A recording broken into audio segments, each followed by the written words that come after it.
Man, I hate to be the one to say it, but JP from GoodTalkHQ has to be stopped. If nothing else, he needs to be more cautious. Give us more warnings. I'm going to tell you about how this man stole my weekend. Took a father away from his family. We'll get into that. But first, I do want to say that I apologize for not making a sale video this week. Time just got away from me. And if I'm being honest, getting over the flu and ultimately having to be a dad more than normal this week really just took me away. Not to mention, I had a lot of reviews. In fact, I still have a couple that I'm working on at the moment and writing one as well. So just things kind of got hectic as well as other stuff. So we'll be getting back on track with the sale videos, the smash or pass videos. But yeah, until then, I wanted to actually start a new series, and that's what I'm going to do the second half of this video for. Luckily, I have 2 really short videos, and this basically makes one video. So let's start with JP's heinous actions that stole a father away from his family. In GoodTalkHQ's latest sale video, or one of the latest sale videos, he just nonchalantly introduced this game called Void Scrappers.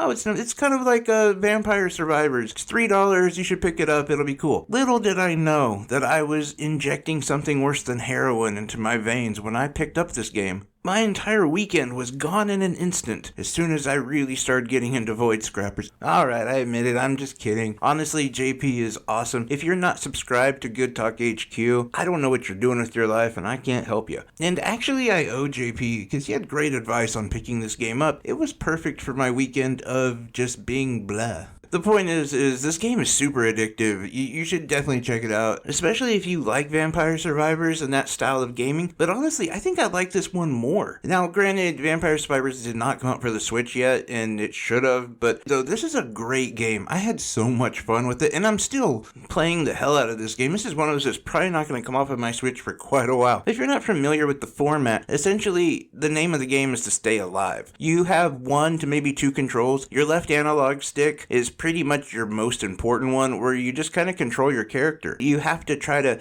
navigate yourself amongst a constant onslaught of enemies. Your weapons are all set to an auto attack, which if that bothers you, do know that there are ways to control that, maybe not in the traditional sense, but every time you are able to level up, or when you beat a boss, you're granted an upgrade. Now when you beat a boss, it's a weapon upgrade, which means you can add another weapon or upgrade your current weapons. With the scraps that you collect, you're then able to really upgrade a variety of things, anything from cooldown to projectile damage to the amount of scraps you're collecting, and just a whole bunch of other stuff. Like pretty much everything you can think of can be upgraded in some form. You can see how important it really is as you get into the game a little bit, how building upon your upgrades and, using a certain pilot, all of these things really have just an incredibly important impact on how far you're going to get in your run and how well you're going to do. But if you're like me and you think, okay, that's great, but I really put a lot of time in, I want to keep something permanent. Well, good news, because at the end of your run, you're graded on how well you did and you're given credits. And these credits you can use in the main menu as permanent upgrades, and you can unlock a lot of different things, from how far you can attract scraps to your damage to how many shield drops come out. Again, just a whole plethora of options there for you. This game is awesome. It was perfect for me this weekend because, again, I was still recovering over the flu. I'm still kind of recovering over the flu, to be honest. And it was just one of those games that's nice because you don't have to worry about a story. I could play it in and out of consciousness. It just really was awesome. And I think this is going to be one of those games that I'm going to probably keep in my rotation for quite a long time. Now, the other thing I want to talk about, though, is I am just like you guys. I buy games I shouldn't buy. Every week I tell myself, nah, you don't need to.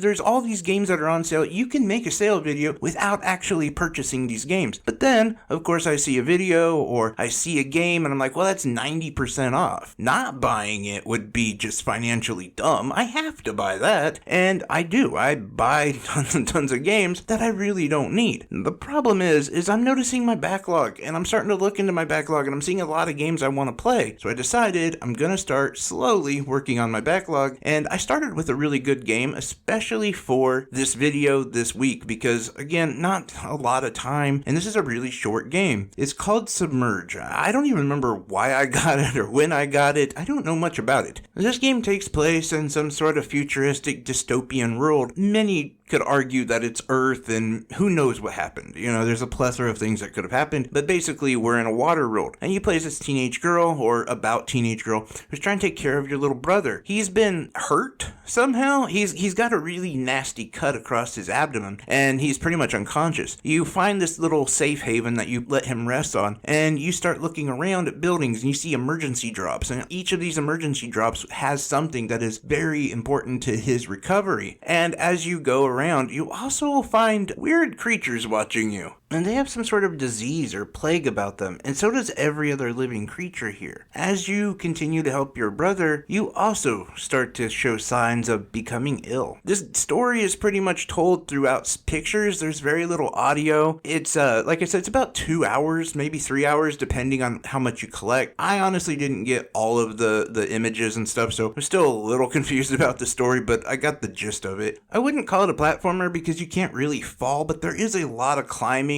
and, you know, having her scale buildings and different objects so that you can get the emergency drops, or you can find the pictures that are important to the storytelling. And there's this whole world, though, of exploration, though, that is really cool and also really creepy. And the creepy factor does come in pretty early on in the game. I don't want to ruin anything, but for anyone who's played it, you know what I mean. Basically, though, you are stuck on this boat looking across this water world of dilapidated buildings that have items that you need or you want, and that's the whole game. Again, it's about 2 to 3 hours, but it's really fun. I actually really enjoyed it. So, I don't know, it just felt good to get that game out of the backlog, done with, checked off. I'm sure the next game I'm going to choose is going to be way longer and whatever, but it worked perfect for this video because basically I had 2 things I wanted to kind of update you guys with. Ultimately, I just didn't have enough time to get another video out. I'm still working on some stuff and honestly still recovering from the flu, so plans aren't working out as they should, but I wanted to get some content out here for you guys, and ultimately you really can't take much time off on YouTube or you go away. It's a sad thing, but yeah. So I got to keep pumping out some content. I have more, let's say, larger reviews coming up. I have some other stuff coming up as well. But anyway, that's the first episode of my new series, Attacking the Backlog, or Getting Through the Backlog, whatever you want to call it. I don't know. I'm just going through the backlog, and just want to tell you about Void Scrappers, because that game is a lot of fun. Anyway, take care, everyone. I love you. Bye-bye.